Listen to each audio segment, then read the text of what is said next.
Hi guys, I'm back with your community channel. This is Berdine.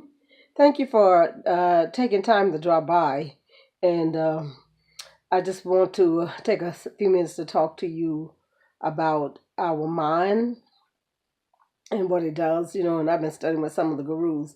I don't drop a lot of names, because sometimes when you call a name, you might get it wrong, and then you might call them something you're not supposed to call them. So name calling may not be the best thing.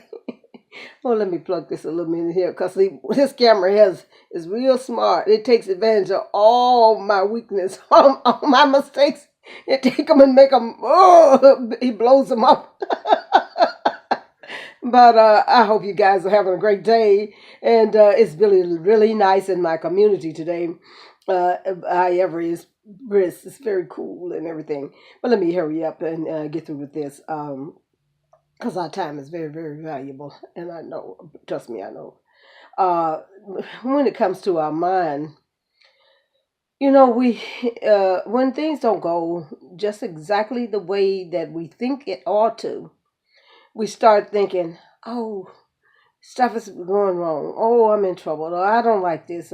What am I going to do?" But one of the gurus says, when he had started meditating, that first learned to meditate at an early age, that uh, what do you call it?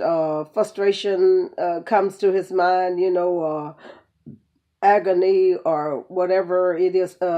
When stress come to his mind, and he thinks, go away, I'm meditating, and the stress gets there, and it's like it doesn't want to go away, and so his father advised him, whoever it was, his master meditator said, no, you welcome it. And I thought, yeah, well, a lot of times we can't do something about certain things, and we don't always know what the universe is doing, but the one thing that you can be sure of, and that is that we all connected in some way, and so we are somewhat connected to every little thing because of the vibrational, because it's just energy, and we all think that we think that we're really working with these physical properties real well and everything, but there are a lot of spiritual things that are going on.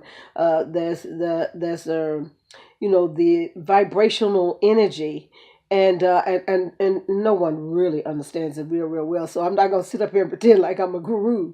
And see, I've taken you from preschool to kindergarten, and it's time for us to go on up a little bit higher to like about second grade. And I'm not talking about the actual school. I mean schools of thoughts and schools of learning ourselves, and how we can relate with our family and with our community, because this is a community channel, okay?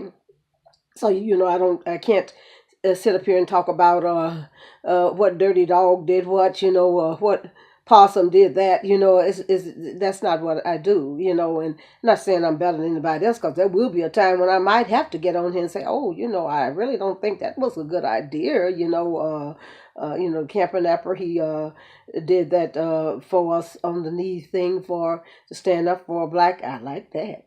Some stuff I like. I really like. When the intentions is what counts. So and go back. That's what I'm talking about the mind. And so our intentions has to remain great. We have to have great intentions, because that really does count for points. When we were in college, they gave us points for we might get 50 points for a particular project. And the worst part about it is 5 points may be for the research, 10 points may be for the presentation, 15 points, and I do be, sometimes I don't be adding up my numbers like I supposed to, because the other day I did a $6, and on one of my tapes I did a $6.65 and $1.20, supposed to turn out to be $7.65, and I thought later, you didn't count up that right.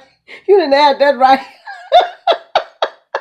So I guess I'm more into the what I'm saying more than full counting numbers and stuff, but that is important too.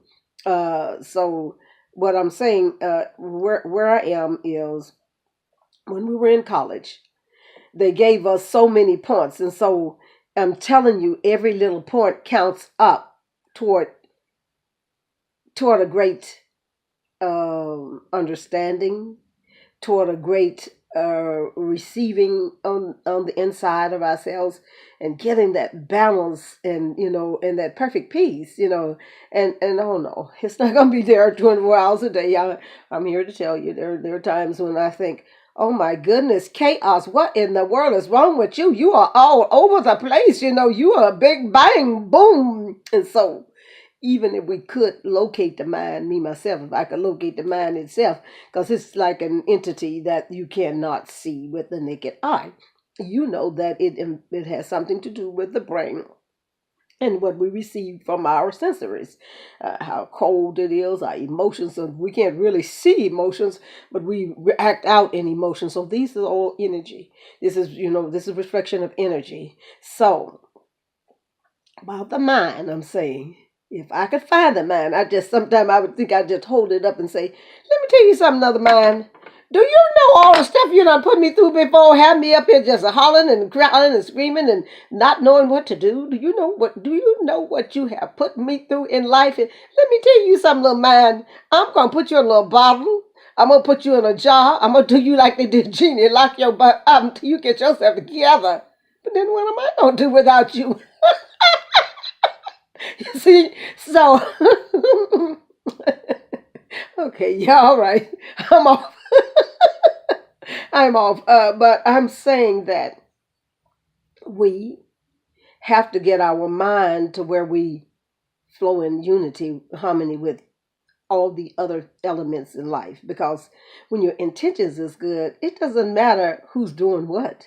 It doesn't matter what it looks like. And it's taken me a while to understand this here.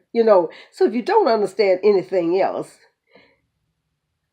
understand that to put the mind on a equilibrium wavelength, a smooth wavelength, and I believe that, and I'm always going back to Rhonda Burns and them and The Secret. She put it like this: that if you turn your channel and there's a static, all of that, you know how those channels are when you turn one. Oh, and you'd be like, oh, I can't hear what's this being said. Ooh, let me change that channel to something that sounds good. And you get some of your favorite stuff on, let's get it on. Ah, baby, let's get it on. Now you say, it sounds pretty good now. Oh, a good channel. So you stay there, stay right. Hold it right there. I ain't changing no channel right now. Yeah, baby, meets the Marvin Gaye here. Let me stop here. You know what I'm saying? So, same thing about our mind. It's not going to happen overnight. But I am learning that if you change that channel, put that mind on a good frequency, look, I refuse to be sick. I refuse to be hurting. I refuse to get angry. I refuse to think of this. I refuse to do this low thing, You will be vibrating on the good wavelength. So I'm going to stop right here so we can think about that and meditate on that. Let's vibrate on the good frequency. And once we vibrate on the good frequency, then we will have things going our way. Because, after all, if you're on a frequency that's going on a good spaceship lollipop, how you going to get on any other frequency? You want that frequency. That frequency is going to be with you. You're going to be with it, And trust me, I'm not saying that every day we going to be like, hey, yay, like we on the good stuff, Like we done found the good stuff to get out. I'm not saying it's going to be like that. You know what I'm saying? But I'm saying that we are on the good vibrational wavelength when things will be good. Okay. So I want you to have a great day. Keep smiling for me. And I'll see you next time. Bye-bye.